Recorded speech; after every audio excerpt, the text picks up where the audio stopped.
Here. So welcome to our community call. We at Kavana just had one of these on Friday, which now feels like 100 years ago.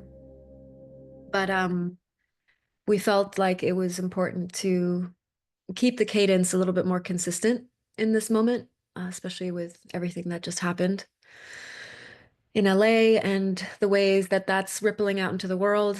Um, yeah, I would love to just kind of get a sense and a gauge from those of you who are here in the chat. What's alive for you if you were directly impacted by the fire? Let us feel you. Let us just be able to tune into you. Um, I know for me personally, I came out of the initial evacuation energy, 48 hours of unknown uncertainty. That was the hardest part, not knowing, like we couldn't get information about our house and our neighborhood really. And then when we finally did get confirmation and in the form of pictures that our house was gone, there was like a shift, an opening, something in me let go, and I just went into full like, okay, how are we rising from the ashes like a phoenix? How are we turning this mess into art? How are we uniting? What's the beauty that's available here? And I felt like supercharged with that energy. And I'll share more about some of the ways that that also has begun to materialize and manifest itself through this In Life We Trust initiative that we're going to be sharing more about. And as I said in the email, it's very much emergent. I think emergent is maybe the theme for this chapter in human history. Um, we thought we knew what we were doing. We thought we had a plan. B and I were joking the other day. We're like, wow, for the first time in literal years, we've been, pretty kind of just moving around a lot. Our house being renovated for 2.5 years, living in an Airstream back and forth between Mexico. Like the ground has been a bit unstable. And literally just in the last few weeks, we were like, okay, we're locking in. We have a plan. We have a strategy. We know what we're doing. We're hosting people. We're inviting people. We're doing convergences and retreats and gatherings. And then poof, it all disappeared in the matter of a few hours. So all of that to say, the theme feels like it's about the emergent wisdom and trusting the emergent wisdom. And maybe out of all the skills, all the superpowers that we could call upon and activate at this moment in history, that ability to trust that emergence and the wisdom inside of it is maybe the one that is most useful right now. So just naming that, that is what feels true for me right now in this moment, is like listening deeply. And Mari, I feel you in the confusion around how to navigate the quality of the air. I think there was, for me, a big wave of inspiration and a feeling of like, okay, we're gonna go back to LA, we're gonna get a different physical space, we're gonna keep doing what we're doing. And then receiving these reports about the air toxicity and the water toxicity and realizing actually maybe that's not an option for a potentially a long period of time.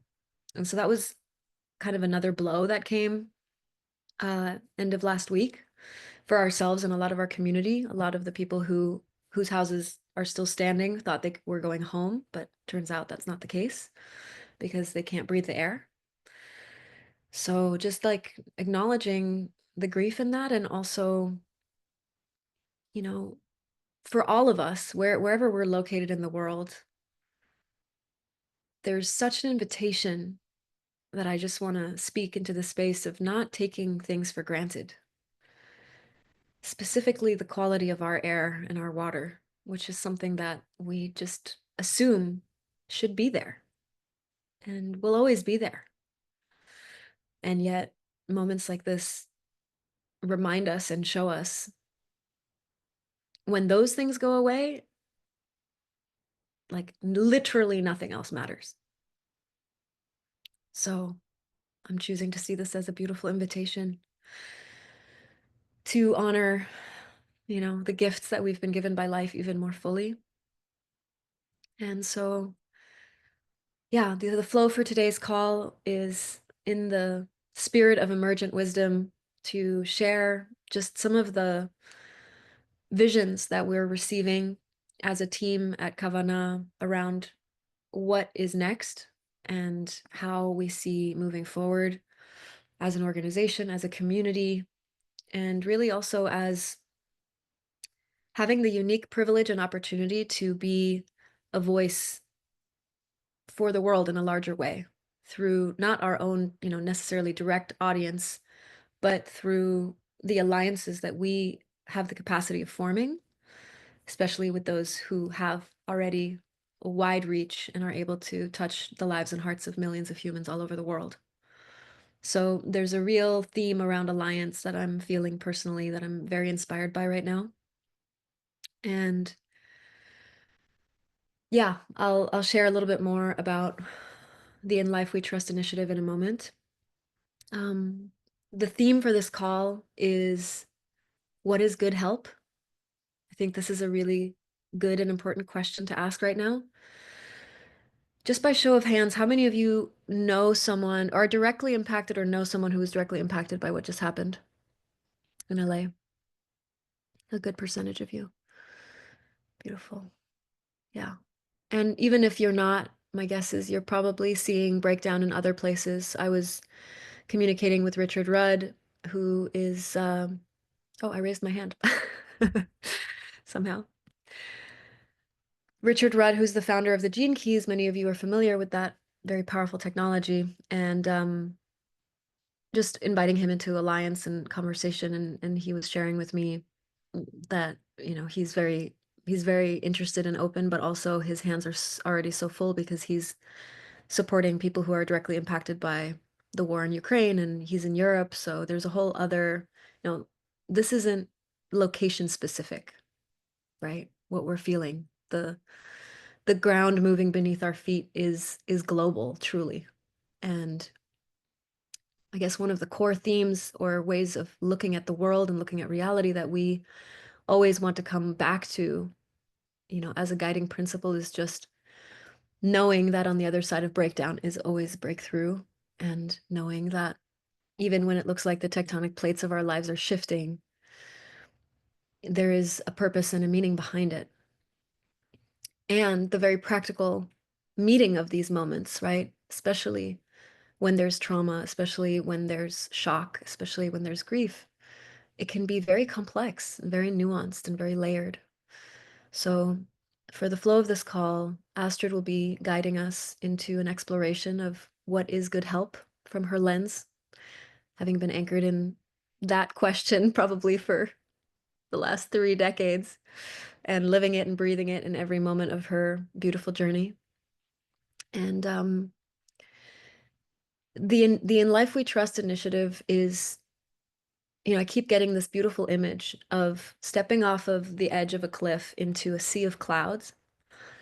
And then as I'm stepping in, there's a bridge that starts to form beneath my feet. And with every new step I take, a new part of the bridge emerges, but I can't see past the next step or two. It's just clouds, like the sea of clouds. And it's like the fool archetype in the tarot deck, that energy I feel is it's it's foolish to trust life at this level. Like truly. We have no evidence that life is benevolent and intelligent and cares about us, right? I mean, if you look at circumstances like this, a lot of times it can be easy to forget that connection to the why, but we chose the name In Life We Trust for this initiative because at the core, I think it is always coming back home to that deep ancient knowing or remembrance in our DNA that we are held by something greater than us, and that no matter what, we can rely on that force. And I think that is the energy that unites not just us on the Kavana team, but also the allies that we're inviting into this initiative. And so what it wants to be is emerging. We're working on ways to describe it, but it's at the core very much about the intersection of leadership and storytelling and transformation and how those really come together at this moment in time. And I want to share a quote with you um, by Charles Eisenstein, who I quote a lot, those of you who know me. Um, and if you have not read his book, The More Beautiful World Our Hearts Know Is Possible, I do highly recommend. That is a great read right now, especially right now. But he said something. I went back to the book over the weekend and I pulled this quote because I think it's so relevant to how we're answering the question of what is good help for us. You know, there's so many ways to help, but what is good help for us specifically? What is our unique design, our unique gift? And this quote is, "A leader is the holder of a story, someone whose experience of its reality is deep enough so that they can hold the belief on behalf of others." And he uses this word story not as in like a fairy tale story, but the story that shapes our reality, the story that we tell ourselves every moment we open our eyes in the morning, every time we go to sleep at night, the way that we move through our life, the decisions we make, the beliefs we hold, the actions we take, where we choose to invest our energy and our life force is 100% informed by the story we have of what it means to be human, what it means to be alive, and what it means to exist inside of this reality. And so while there's so many ways to help and there's so many people who need help, what I feel is becoming more and more clear is that our good place, our ability to support is to be the stewards of that new story and to make it so visceral and so real and so tangible for others that they can take it and they can make it their own version and they can live into it and know that they're supported and held by truly an alliance of others who are also choosing to see that story as real, even before we have the evidence. So at the core, that is what this initiative is about.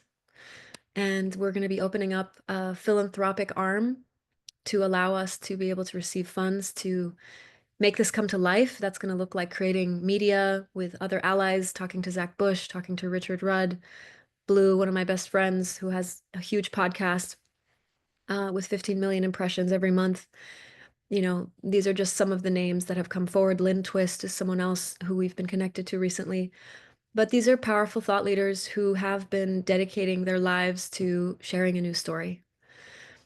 And we feel that this initiative can unify the voices even more. And together we're more powerful than we are in isolation. So media creation, storytelling, documentary filmmaking, coupled with transformational work, not just seeing something on a screen and being inspired for a moment, but actually then applying it to our own lives, being given the tangible instructions for how to take what we just saw and felt and heard and live it in our daily lives. That bridge, you know, between something that's external and something that's completely embodied and internal, I think that's the sweet spot of where we can serve right now. I'm seeing some nodding heads, so that feels good to receive. So, yeah, we'll share more. We're designing, you know, some materials right now, and we'll be sharing those soon with all of you in case you want to get involved and participate in this. Um, we'll share a little bit more after Astrid's done facilitating about some of the upcoming offerings that are more tangible and specific. We're expanding our offerings. Up until now, we've had the membership for the integrated leader membership, but now there's some cohorts that are starting for leadership and also facilitation training. So we'll talk a little bit about that. And yeah, just continuing to stay on mission ultimately. So thank you for being here. Thank you for showing up, truly, from the bottom of my heart. Thank you for your presence. It nourishes me at a very deep cellular level right now. I don't have a house, but I have a community. And that's worth it's priceless. There's no amount of worth you could place on it. So, yeah. With that, I would love to hand it over to Astrid. Thank you. Thank you, Astria. That was beautiful. I'm so proud of your process and witnessing you going through this. It's also help. It's very helpful to have an example. And the way you and B are going through this is so beautiful. So thank you for that. Yeah. Interesting, huh? I had just moved to California a few weeks before the fire happened. So good help. What is good help? And this is the journey today. And it's so important to understand what is good help and what is not good help. And so um, there's a couple things that I mean, the whole world of good help, I kind of came to like 67 points of the good help, which each of those is a title to dive deeper into. And today we're going to go through three or four. Um, and the most powerful thing that we have for each other, which is obvious, but I'd like to bring it, it's our presence. And what does that mean? To be present with what is. Um, there's a message from Asra. Maybe all the cliches are cliches because they hold universal truth. Yes, of course. Presence. To me, this is just the biggest gift, the biggest help, and the biggest or deepest act of love, to be with who you are and with what is at the same time and with who I am. So presence has many elements. I am here. You are here. What is here. And I just sit with all of that. And what are some of the doors to listening, to presence is listening. And I'd like to refer to one aspect of listening that I really appreciate. I have a whole work stream about listening, and I call it the art of listening. And there are all these ways, and I'm not going to go there today, but I want to speak about listening as the bridge towards balance. In the ear, we hold the whole technology for us to stand up. And some ancient humans that have been studying who we are, including the Mapuches a little bit, speak about the listening being the most spiritual sense that we have. Because it's the invisible. We're not seeing, we're not touching.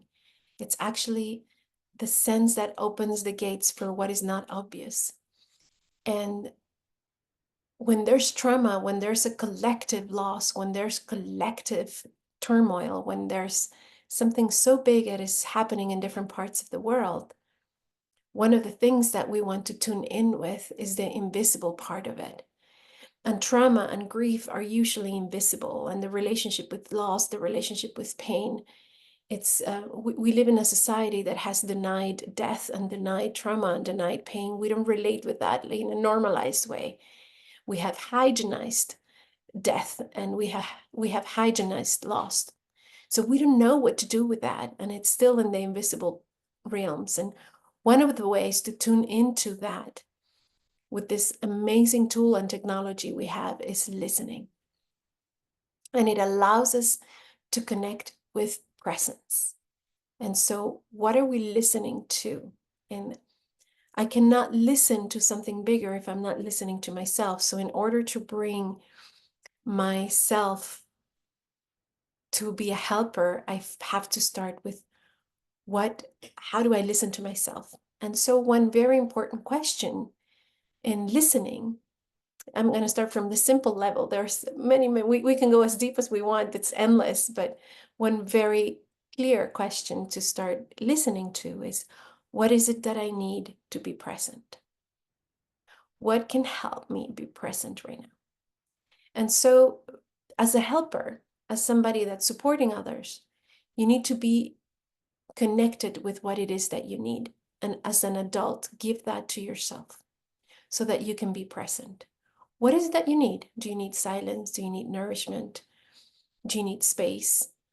And start recognizing those needs and doing something about it. And actually using your phone to write down, like, this is my need, and this is when I'm doing it, and going for it, and making sure you give that to yourself.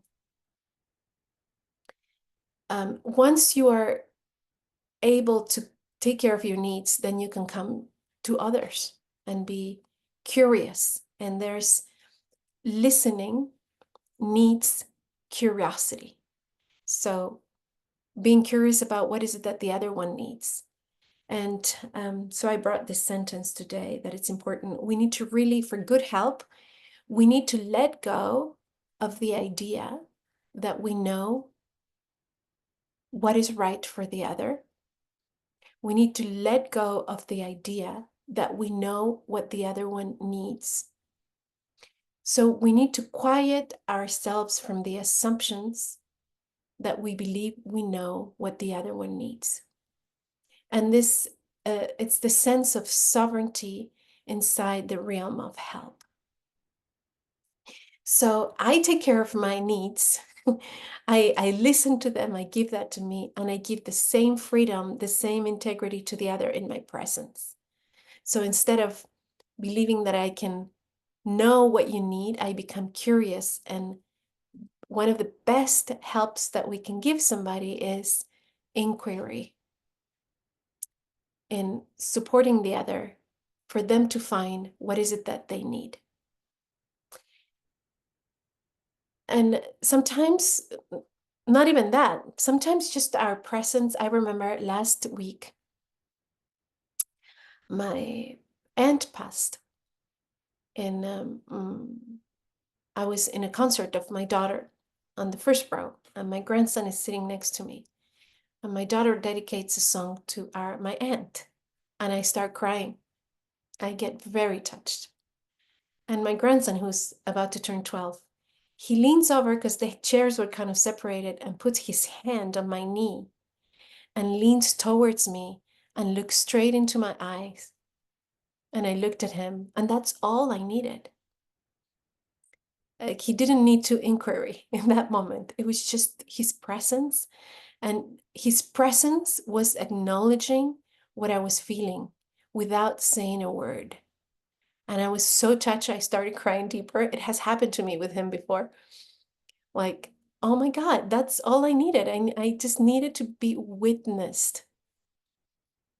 So being witnessed through our loss and pain, it's so healing already. So let's go beyond our idea that we can solve the other. And sometimes all we need is witnessing each other. So in one level, we have presence to witness. In another one, we have presence to inquire, yes, to support the other, finding, discovering, exploring what is it that they need. So many times in our society, because we don't know, we want to solve for the other. And when we want to solve for the other, we believe that we know what they need. And then we become interrupters, because then we want to do it for the other. And we can interfere a movement. One important thing through the process of grief is that we need to go through all the stages, and we cannot save each other from each other's destiny. We cannot save each other from the destiny of the other. I cannot save you from what you need to go through, but I can stand strong next to you. I can hold your hand, I can be with you, but I cannot make anything go away. And not only that, the way we look at somebody that's going through pain, even without words, is so powerful. Because if I'm looking at you and inside of me, there's a voice that says, I know that you're capable with this. Wow, this is your pain. I witness your pain. And I know that there's space in your heart for this current of pain. I know that you're capable to go through this. I don't understand why this is happening to you, but I know that you're capable with this. Immediately, the person that's receiving your eyes, just to be seen and witnessed by you, will feel empowered and safe. That's a way that we create safety. And if I am feeling pity for you, and if I feel that you're not capable, and if inside of my eyes I'm holding an image of like, I don't know if you're going to go through this, or you're going to need me to do it, that is not going to create empowerment in that person. So it's very important to know that the other one is capable with their destiny. And the other one needs to go through their own process of a breakthrough, like what Azra was speaking before, and you brought the word breakthrough. And I came to this sentence years ago through an example of the egg, right? It was given to me in another context, but then this quote came: when an egg breaks from inside, life happens. When an egg breaks from outside, death happens. So the little chick inside the egg, or whatever creature is inside the egg, needs to use its own force to break through that egg and to be born into the next stage. The same with grief, the same with loss, the same with pain. But if I help them, help, what I can cause is an interruption. And there's two other stories that I want to share today that speak tons. I mean, they speak volumes. One is a story that someone that I know found, and maybe Maria, you're in the call, you remember when somebody in Sweden was sharing, and they were in South Africa, and they found a story about a butterfly that was in the cocoon, and the person was walking through the forest and runs into the cocoon, and the cocoon is not opening. And so the person had this little pair of scissors and helps the cocoon open. And actually the butterfly came out, but it was not able to fly. And the butterfly lived crippled life because of that help. And I just found that story like, it's devastating, but it's so important to understand that we cannot interrupt. Sometimes our help can be overwhelming and interrupting. And if that person, it's going through loss, one of the things that we lose sight of when we're going through pain is our ability to connect with our boundaries. We lose the sense of our boundaries. And so we are not able to feel when somebody's crossing our boundaries. So people are very vulnerable when they're going through pain, because the sense of like, this is how far you can go, disappears or becomes very, very, very, very quiet. And so when we come with our powerful help, I'm going to help you, and that person is so vulnerable, I cross their boundaries, they don't even know that their boundaries have been crossed, and we're not helping each other. And they're not even aware that my help created pain to be expanded or deeper or stagnant. So it's important to understand help. It's of something that needs to come with a sense of dignity. I cannot take dignity away from another. And we can see this as a helper. I'm a witnesser. I'm the witness. I'm there to witness. I'm there to be curious.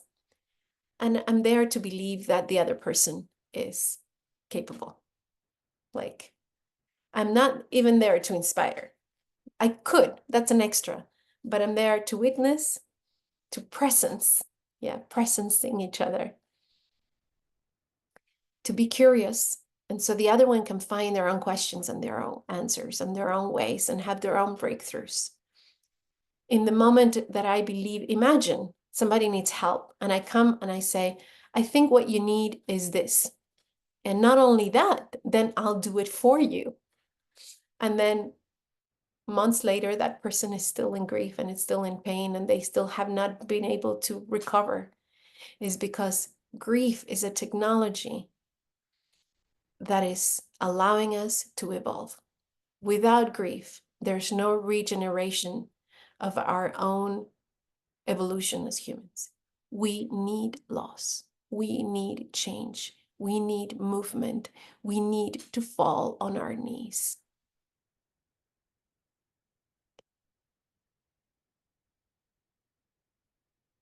And that does not mean that I don't have compassion for somebody that is going through that.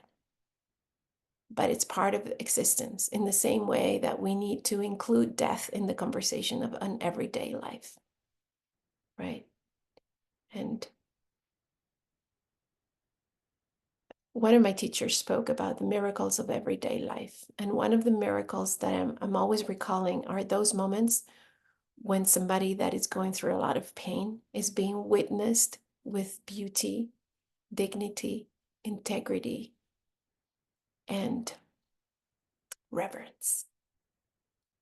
So we can use help, and this is the danger of help sometimes, to be such a big helper. We can use help to make it about ourselves. Like, I helped you. I'm important. I'm finding purpose by helping you, which in a level, it's true for all of us that are in the helping world, including myself, right? I find purpose through helping, but what is good help? Um, so yes, I stopped there for a moment. It's so big. Um, so I want to go back to the example I was giving before. If I think I know what you need and I never asked you, I'm like, what you need is A. And then I go and I do A for you. And then I come months later and you're still suffering. It's like the technology that life had given you, you were not able to use. Some people call it medicine. Some people call it a process. Whatever it is that we call, it's is there for you for a reason. And bypassing grief, it's part of our culture. The denial of death,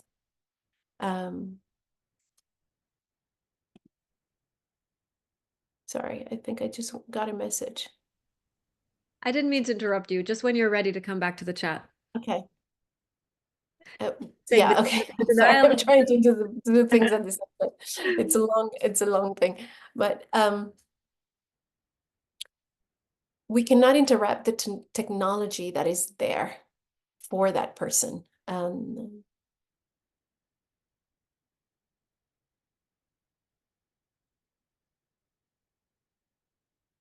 Okay. I see what you're asking. Hadil, is that how you say your name? Or Hadil?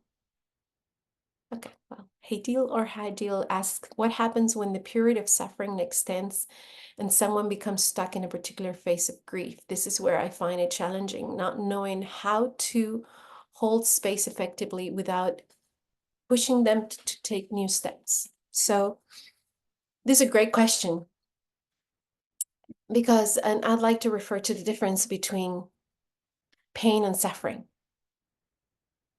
Deep loss and deep grief is deep pain.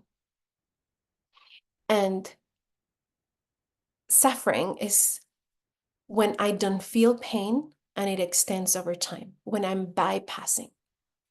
So good help is witnessing the process of feeling the whole thing and going through the whole process of grief, which changes from person to person. The help that is not so good is when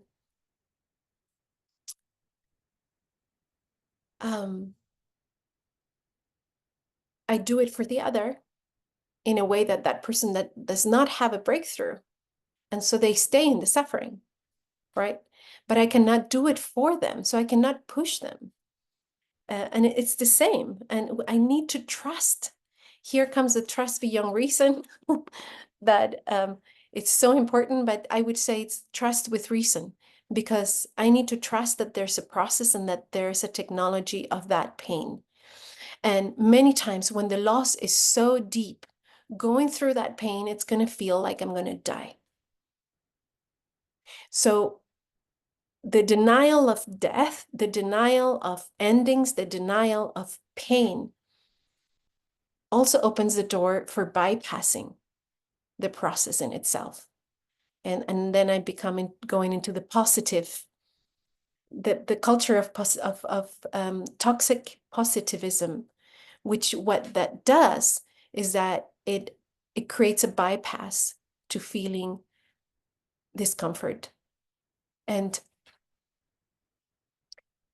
who wants to be pushed? The person that needs the help, or the person that is feeling the discomfort because the other one is in that place? I wonder. I'm not saying about whoever asked the question right now, but being next to somebody that is going through a process of grief can be very uncomfortable. And I need to be able to sit with the discomfort of the choice of that person and their free will. There's a sense of free will and sovereignty that everybody deserves to be respected. And some people are choosing to stay in a stage of suffering. I can be curious, I can witness that, but I cannot make the other person wrong for being there. And that's so important, because when I make them wrong, what I create, it can be shame. Or again, the egg can break from outside. So the engine of the movement, of the breakthrough, needs to come from the person that is going through it. If I push them, well, sometimes in the relationship of parents and children, sometimes we can push them. We can throw our kids in the cliff, and when they're falling, say, open your wings, you have to, and then we trust that they're going to do that, right? But that's only in that relationship. Among adults, it's very important to understand that we are in equal rank, that I'm an equal to you, and I'm not taking the place of a parent in relationship to what you need help with, of a parent of a small human, of a child or a teenager, which it's the only relationship with the rank is different. But if it's among two adults, that needs to be there. And so with all of that said, let's say that you see something and you want to use your curiosity. Let's say you channel something, or you believe that that person needs that, and you cannot get rid of that image in your head, like, I think that person needs to go right and not left. What you can do with that is transform that in questions. And in questions where you own your vision. Like, if I was you, I would go in this direction. Would that make sense to you? How about if you explore in that direction? And so your question has also the ask for consent in it. You're not using what you believe or what you see or what you channel or whatever it is that the information comes from as a truth that is a force coming from outside the egg, but you're using it as a whisper to help that person. Here's the help. Find their own truth and their own way. Yes? And sometimes some people are going to stay in a stage of grief. Like, I've been working with grief for decades, and I thought I was ready for my mother's death. I was stuck in a stage of grief for much longer than I ever expected. And no one could take me out of there. It was only me. I was on my knees for a long time without being able to get out of that place. But I needed that. My grief with my mother's loss was unique, and it's very different to somebody else's way of relating with a similar loss. So I cannot take for granted that I actually know what you're going through. So reverence to another person that is going through pain is actually getting out of my head believing that I know. I don't know. I don't even know what you're going through, but I'm here with you. I don't even know how you feel through this, but I'm here with you. I don't even know when you're going to have a breakthrough, but I'm here with you. I can put my hand on your knees and look at you in the eyes and say, you're not alone. And I'm witnessing you. And if I have that with somebody who's very close to me, I can say, I'll be here the whole time until you make it to the other side and beyond. The commitment in certain relationships. Yes. And so we live in a culture that also we interrupt each other so much, believing that we know. And believing in you is also believing that all your beautiful mistakes are for you to experience. I didn't mean to do that.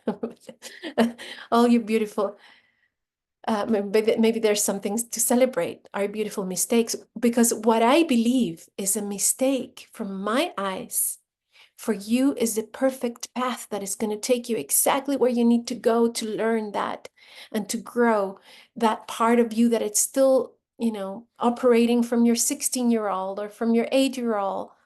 And you need to go through that to bring yourself back from back in the days to be present and be an adult. And without that experience, you're still going to be operating from that trauma that you experienced at 9 or at 10 or even 20 or whatever it is, or at 30 in another moment, so you can be fully here present. And I really believe that there's an intelligence moving us through life, and that there's meaning to all of this. And now from a bigger perspective, for what is happening now, we need hope. We need hope, and we need to understand that there's a meaning to it.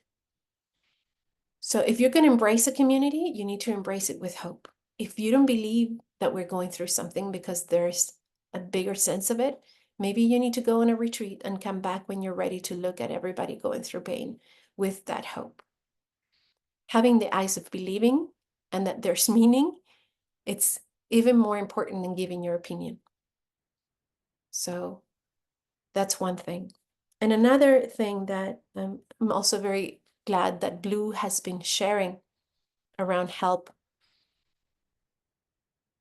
talking about why this happened or who is guilty, does not help. Who started it or how this, all of that conversation to somebody who's on their knees feeling their loss, it doesn't help them. So I think it's important to also understand that. So even if you have the temptation to go there, it's like for somebody that went through or is going through, it's more of witnessing and being present. I think time flies. I can talk about this forever, and now I wanted to do an experience, but it's I invite you. Let's do a 1-minute experience, just for you to take something home. Close your eyes and think of someone that you want to help right now, or someone that needs help in your life, and invite their presence right in front of you. Inhale, bringing your presence, and exhale, picturing them in front of you. And no matter what it is that they're going through, you're going to tell inside yourself, I'm witnessing your beautiful life. I'm witnessing your perfect destiny. Even if I don't understand, I'm witnessing your beautiful life. I'm witnessing your perfect destiny, even if I don't understand.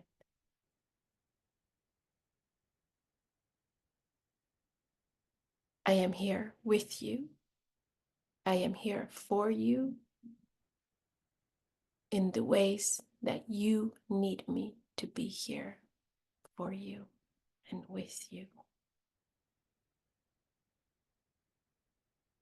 I am willing to get out of the way so that I can be fully present with you.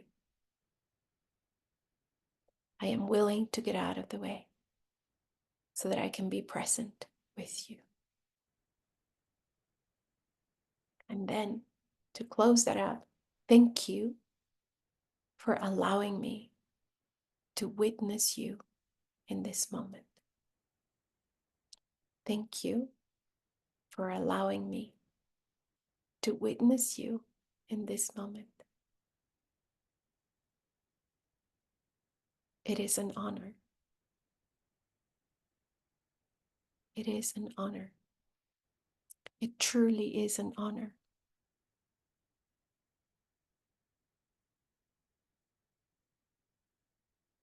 Let's inhale all of that. And as we exhale, we send all of that to that person. Yes. Let's do it again. Inhale and share all of that with that person.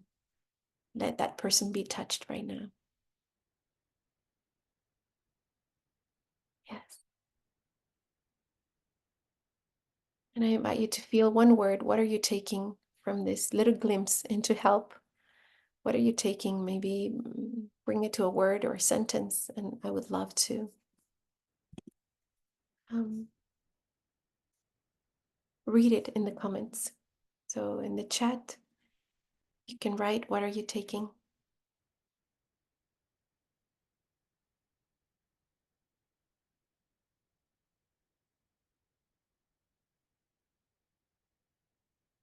Thank you, Louise, for your sharing. I'm reading through it.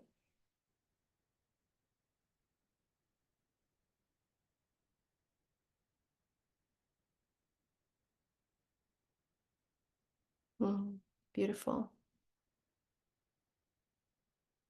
Good support is crucial. So we have presence, allowance, gratitude, reverence, beauty, love, present, witness, sovereignty, curiosity and reverence, presence and hope, love, thank you, equal rank, the power of listening even deeper for true presence. It's so beautiful. So much wisdom in this room. Everyone can handle their own destiny. So important. Compassion. And compassion, just I always like to bring the clarity that pity and compassion are not the same thing. Compassion is actually believing that all of this is what we need to go through, even when we don't understand why it is so painful. And the nature of life is change, movement, pain, joy, all of it, the whole spectrum. So there's no way out of it. We're here for the whole thing, whether we want it or not. Um, yeah, beautiful. I love it. Thank you. Thank you, everybody. Thank you for receiving the invisible wisdom. Yes, it's an honor to share all of this with you, and I'm really looking forward to go deeper into this. I've been doing for many years a training that is called the Art of Facilitation, which includes the Art of Help. And here in Kavanagh, I'm going to be sharing that online for our community. We're also doing some leadership. We're still going to be having these spaces for the community where you can access for free. We're going to have these community calls and really being there for everyone in different ways. And for those of you that would like to learn more or dive deeper, Asria is going to tell you more. And I'm really looking forward to have more of these calls and just share, because I know it can help us all in so many ways. So thank you. Thank you for listening. Thank you for receiving. Yeah. Let's Astrid. evolve. Beautiful. Yeah. Yeah. I would love to share a little bit more about sort of ways to dive deeper for those of you that are feeling the call. I'm going to do that at the end. Before I do that, I wanted to share a new spoken word poem that came through last week after I found out that my house was gone. And it was inspired by guess really at the core, the alchemical process, turning lead into gold, turning fear into love, turning destruction and chaos into beauty and art ultimately. And so that is sort of the energy that this poem is infused with, and that I will be hopefully filming the poem actually on our land on Wednesday if we can make it back there. We haven't been back yet, so you will be the first ones to hear it here. So it's still a little bit rough and raw, and I don't have it fully memorized, but yeah, I would love to share that. And then for those that want to stay on and learn more about the facilitation training and some of the leadership deepenings that we're offering, please feel free to do that. Does that sound good? Yeah, amazing. Well, I want to invite you really to just receive this with full presence. That's honestly the biggest gift you can give me, is just to receive the words without any distraction, and maybe close your eyes if that feels good for you. And let's take a breath together. I'm just dropping in that quality of listening. Mm. They say it's better to have loved and lost than never to have loved at all. Our Sanctuary Canyon land appeared in 2019, soon after we put out the call. The house took 3 years to build and only a few hours to fall. I can see it even now, being devoured by that fiery red ball. What a plot twist. Is this Inferno the apocalypse? It makes me dizzy to see how fast the narrative flips. Horror, shock, and awe as the fire rips, while accusations flow from so many lips. This is the city where I hustled for tips, condensed my acting career into a series of clips. Now dreams sail away like Columbus's ships. All the while, the wind relentlessly whips. But no, deep down, I know this is not just a horror show. This unspeakable disaster that rudely ate all of our hand-spackled plaster, it has a purpose. It wants me to go faster toward being of service. There are Jedi skills it wants me to master. It wants me to walk the talk, to stand in the light when life gets real dark, to believe we can transform smoldering houses into a livable park, to ignite inspiration and become spirit's own spark. This is the moment. Do we dare and own it? It was Rumi who said, "The wound is where the light enters you." So in this darkest hour, let's blossom from the rubble like a flower. Even though the tarot card we pulled turned out to be the tower, we can choose to lead instead of cower. To lead with all our love and all our grief. Give permission to feel and provide relief. Breathe deep together and unclench our teeth. Start to heal and return the blade of sorrow to its sheath. We got this, family. This is not the time for anarchy or blamed inflamed soliloquy. This is the time to hone our frequency. A teacher once said, "I don't know what truth is, but I know what love feels like." You, me, we know what love feels like. That feeling is our God-given birthright. And even if all you want to do is scream and cry and fight, the love that you are will never burn less bright. Because this kind of love transcends wrong and right. So that is the invitation. Be the change you wish to see. It's okay if there's heart palpitations. Life will always be a mix of loss and celebration. That's the nature of this ever-evolving meditation. So let's give ourselves some space. Let's practice turning grief into grace. Let's slow way down and also pick up the pace. Time isn't real, yet there's no time to waste. They say it's better to have loved and lost than never to have loved at all.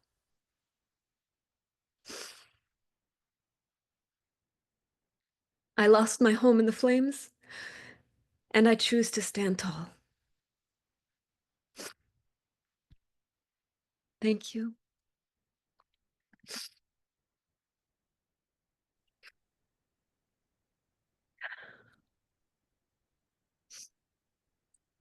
Thank you for receiving.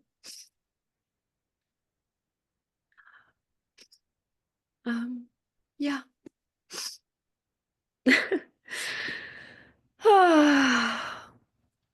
There's so much beauty available in these moments. And I feel like what makes our community is unique is like this intersection, like I said earlier, between leadership, between transformation, and also between artistry and ultimately seeing life as the ultimate masterpiece that we're all contributing our unique voice, our unique note, our unique color to. And yeah, it's keeping us on our toes. That's for sure. Never a dull moment. Hashtag. So good to see and feel you all. Uh, yeah, I'd love to share a little bit more about the offerings that are coming up. So some of you are already in our integrated leader membership, which is kind of an ongoing offering. And then we are launching a leadership cohort. We had a start date now. It's moved around a little bit, but it's very likely still going to be in early February. And it will be spearheaded by Astrid. It's a deeper dive into both leadership and personal transformation and sort of the intersection between the two. Um, so there's maybe Cassandra or Haley can just share the link here in the chat for our new offerings page that we literally just published. So you can basically use that as a place to apply. Some of you've already applied. Um, if you haven't yet, that would be the best place to go. And then we're also doing a facilitator training, which will be so for the leadership cohort, it's very small group, very intimate. We only have a handful of spots left for that. And so, yeah, we're going to just be sort of sharing more information about that soon. We're going to have a discovery call here probably sometime early next week. So you can receive information via email to sign up for that. Actually, we might even just include it in the recap email. If your application is in, we can, start that process of sharing with you what it is. And then the facilitation training is going to probably be, we don't have an exact date for that yet either. Everything is moving and shifting, but it'll probably be closer towards the end of February, I would imagine that we would kickstart that. In the meantime, we have a masterclass that Astrid's going to be teaching next week, the 29th, where you'll be get an opportunity to just feel more of how she will be, you know, bringing her wisdom into that training. So the masterclass will stand alone. If those of you that want to go deeper after that will be able to receive more information. Normally, we charge a low ticket price for our masterclasses just to give people, a feeling of being invested to show up with full presence. This time, we're not going to do that. We really want to make this available far and wide because we believe these tools are needed right now more than anything. So what we are doing is setting up, as I mentioned earlier, a philanthropic arm. So we will be able to take tax-deductible donations here on behalf of this initiative in Life We Trust. And so the invitation would just be if there's inspiration to contribute, then you can do that through that avenue as kind of what we call a free will investment. So, what is inspiring for you to contribute? And our plan is to open that channel in, more significant ways and allow that to also provide scholarships to the work that we do, and also help fund some of this media as medicine content that we are going to be sharing with the world. So yeah, just different avenues to receive from this ecosystem and also be in reciprocity with it. We have an incredible team and everyone needs to be supported and nourished during these times. So we just really appreciate you all being here. And some of the links have been shared in the chat. You can click on those and check them out. And otherwise, we will also send a recap email with the recording to this call, as well as other links to, yeah, explore. So if anyone has any questions, I'm happy to answer. Otherwise, we're going to close here with so much gratitude for your presence. Yeah, just been really blown away by the power of this community, how it's come together both locally and internationally. And the conversations I'm having, the quality of the conversations I'm having are just so, so beautiful. And so true. There's a truth to them. Yeah. The masterclass indicates Thursday, 29th of January, but this is a Wednesday. Is the date correct? Let's double check that. We have been Wednesday, January 29th. Yes, that is correct. Okay. Maybe the masterclass page needs updates. We'll make sure that everything's aligned. You can imagine we've been like octopus arms here with all the things moving. Um, Beautiful. Thank you so much. Blessings. Hope to see you soon. Take these tools, share them. Love to all of you. Bye.